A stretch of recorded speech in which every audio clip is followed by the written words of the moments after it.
If you today you're president of America, you can't just, I've never heard in America that they bought vehicles for legislators.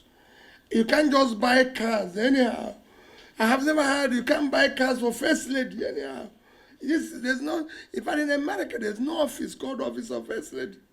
It exists in name.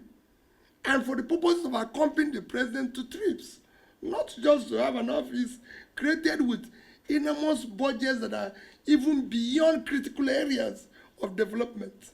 No, you cannot entertain people. In America, if the president chooses today to entertain guests, he will pay for the food.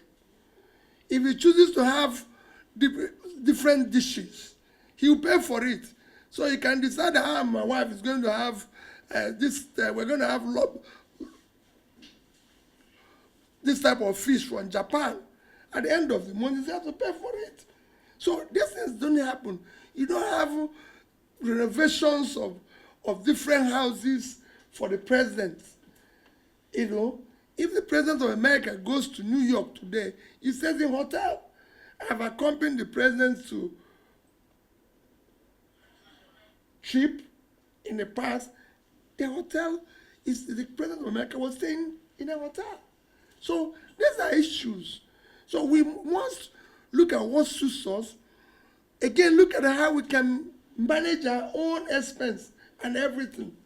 So what Obasanjo is saying that we must not adopt this and even adopt it wrongly as we are doing it today.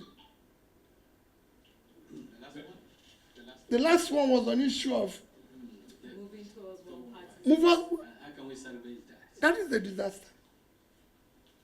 And it can be salvaged again by the same everybody coming together. Not just now political parties, but civil society. The people must resist that because it's dangerous.